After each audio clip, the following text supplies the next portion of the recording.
नमस्कार दोस्तों। एक आश्रम में साधु महाराज रहते थे। वे भिक्षा मांगकर अपना जीवन व्यतीत करते थे।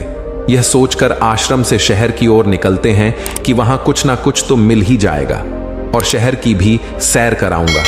वह साधु महाराज भगवान का नाम लेते हुए शहर की ओर निकल जाते हैं। कुछ देर बाद मौसम खराब हो गया और हल्की बारिश होने लगी। वह साधु महाराज बारिश का आनंद लेते हुए चले जा रहे थे कि अचानक बीच में उन्हें जलेबी का छोटा सा स्टॉल दिखा। साधु महाराज को काफी भूख लग रहा था। वह सोचा क्यों ना इस हलवाई से कुछ खाने की चीजें मांग लिया जाए, लेकिन उसकी हिम्मत ही नहीं हुई वहां जाने की। तभी हलवाई की नजर उस साधु महाराज पर पड़ती है जो बारिश में भीग रहे थे। वे मन ही मन सोचने लगते हैं, लगता है साधु महाराज काफी भूखे हैं। तभी हलवाई साधु महाराज को अपने पास बुला लेते हैं और साधु महाराज को भरपेट भोजन देते हैं। साधु महाराज भी उन्हें खूब आशीर्वाद देते हैं, तुम सदा खुश रहो, तुम 2-4 और दुकान खोल लो, आगे बढ़ो और खूब तरक्की करो। ऐसे बहुत से आशीर्वाद देते हैं। साधु महाराज वहां से आगे चले जाते हैं, अपनी धुन में भगवान का नाम लेते हुए। वर्षा के कारण सड़कों पर भरे हुए पानी को अपने पैरों से सींचते हुए अपनी धुन में ही चले जा रहे थे। तभी वहां से एक नवविवाहित जोड़ा आ रहे थे। तभी महिला की साड़ी पर पानी की बूंदें चली जाती हैं, जिससे उसके पति साधु महाराज से गुस्सा हो जाते हैं और साधु महाराज को खूब गालियां देने लगते हैं। साधु महाराज को एक जोर से थप्पड़ भी लगा देते हैं। महिला अपने पति से कह रही थी, छोड़ो ना, अब गलती से हो गया होगा, यह साड़ी धोने के बाद ठीक हो जाएगी। फिर भी उसका पति नहीं माना और साधु महाराज से उलझे रहा। साधु महाराज भी अपने भगवान से मन ही मन कहते हैं, यह आपकी कैसी माया है, कभी भरपेट भोजन देते हो और कुछ देर बाद जोर से छपाटे।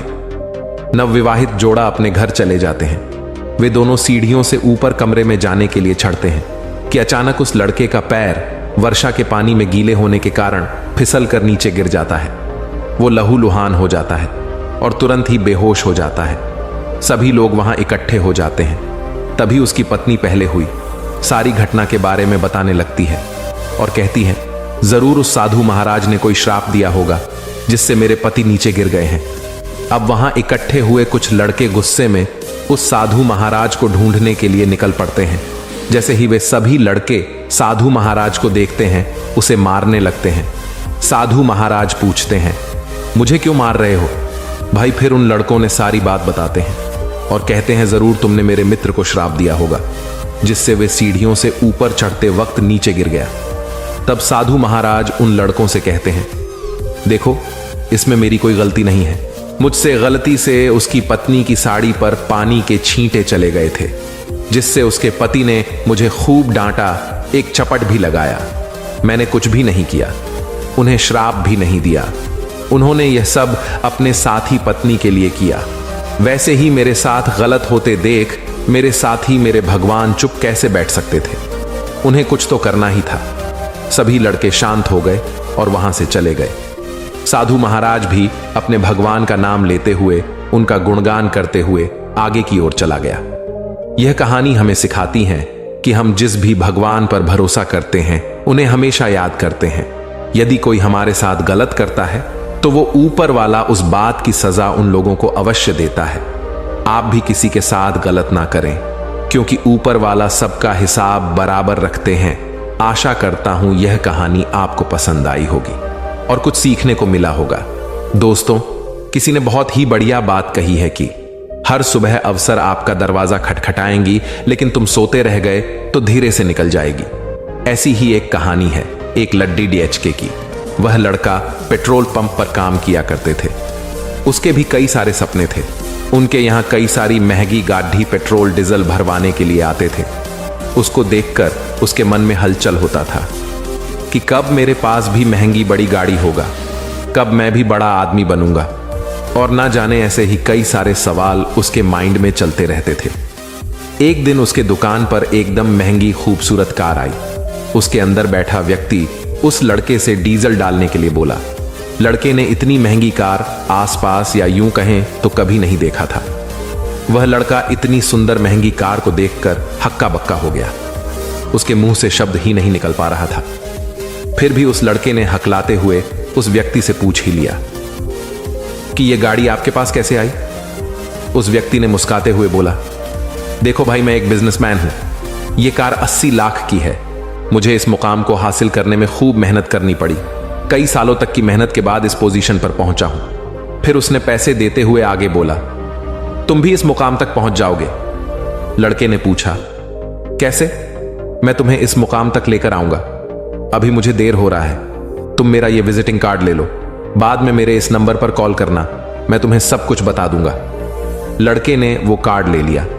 उस व्यक्ति के चले जाने के बाद वह लड़का सोचता ही रहा था कि क्या यह व्यक्ति सही कह रहा है या नहीं, या फिर मेरे से कोई गलत काम कराएगा तो नहीं। इतनी जल्दी कोई बड़ा अमीर आदमी कैसे बन सकता है? ऐसे ही ना जाने उसके मन में ढेरों विचार आ रहे थे। दिन भर इसी बारे में सोचते हुए घर जाने का भी समय हो गया। तभी वहीं पास पड़े डस्टबिन में, क्या यार, ऐसा कुछ भी होने वाला नहीं है, अपन तो इसी कम में खुश है, कहते हुए विजिटिंग कार्ड को फाड़ कर डाल दिया। उसका काम ऐसे ही चलने लगा। देखते देखते 5 साल गुजर गया। एक दिन वैसी ही कार फिर उसकी दुकान पर आकर खड़ी हुई। उसके मन में ढेर सारे वैसे ही विचारे आने लगे। लड़के ने उससे पूछ ही लिया कि यह कार आपके पास कैसे आई। कार के अंदर बैठा व्यक्ति बोला, आप ये क्या कह रहे हो भाई? मैं तो यहीं बगल में झाड़ू लगाने, साफ सफाई करने का काम किया करता था। आपने उस व्यक्ति से विजिटिंग कार्ड लिया था, पता नहीं आपने क्या सोचकर उसे डस्टबिन में डाल दिया। मैंने आपकी और उस अमीर आदमी की सारी बातें सुन ली थी।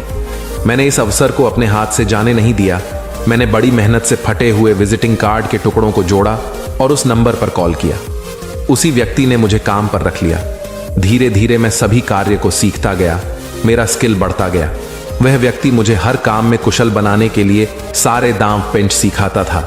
मैं भी मेहनत से काम करता, मुझे आगे के पद के लिए प्रमोशन मिलता रहा। देखते देखते मैं इन 5 सालों में काफी कुछ हासिल कर लिया। ये वही 80 लाख वाली कार है, इसे मैंने बस अभी 2 महीने पहले ही खरीदा है। ऐसा कहते मुस्कुराते हुए वह वहां से चला गया और वो लड़का वहां खड़ा हुआ, अपनी गलती पर पछता रहा था। दोस्तों, हमें भी बहुत से अवसर मिलते हैं, लेकिन हम उन अवसरों को पहचान नहीं पाते, क्योंकि हम दूसरे के बहकावे में आ जाते हैं या फिर खुद से ही बहाने बनाते रहते हैं। इसी चक्कर में हम कुछ भी नहीं कर पाते हैं। दोस्तों, आपको इस कहानी से क्या सीख मिलती है, हमें नीचे कमेंट जरूर करें। सुख के दिन सुख मान और दुख के दिन सोच, क्योंकि परमेश्वर ने दोनों को एक ही संग रखा है, जिससे मनुष्य अपने बाद होने वाली किसी बात को ना समझ सके। आइए इस संदेश को समझने के लिए एक उदाहरण को देखते हैं। गुप्त अंधेरी रात में एक व्यक्ति नदी में कूदकर आत्महत्या करने का विचार कर रहा था। वर्षा के दिन थे और नदी पूरे उफान पर थी। आकाश में बादल घिरे थे और रह रहकर बिजली चमक रही थी।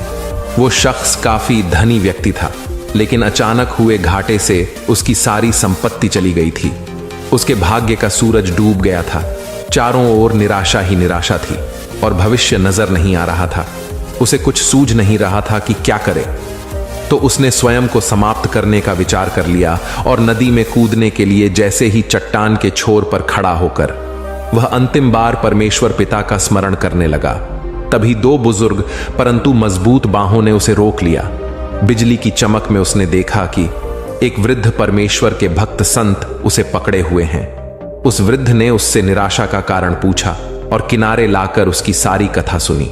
फिर हंसकर बोला, तो तुम ये स्वीकार करते हो कि पहले तुम सुखी थे? सेठ बोला, हां, मेरे भाग्य का सूर्य पूरे प्रकाश से चमक रहा था। सब ओर मान सम्मान और संपदा थी। अब जीवन में सिवाय अंधकार और निराशा के कुछ भी शेष नहीं रहा। वृद्ध फिर हंसा और बोला, दिन के बाद रात्रि है और रात्रि के बाद दिन। जब दिन नहीं टिकता तो रात्रि भी कैसे टिकेगी? परिवर्तन प्रकृति का नियम है। ठीक से सुनो और समझ लो। जब तुम्हारे अच्छे दिन हमेशा के लिए नहीं रहे, तो बुरे दिन भी नहीं रहेंगे। जो इस सत्य को जान लेता है, वो सुख में सुखी नहीं होता और दुख में दुखी नहीं होता। उसका जीवन उस अडिग चट्टान की भांति हो जाता है, जो वर्षा और धूप में समान ही बनी रहती है। सुख और दुख को जो संभव से ले, समझ लो कि उसने स्वयं को जान लिया। सुख दुख तो आते जाते रहते हैं, यही प्रकृति की गति है।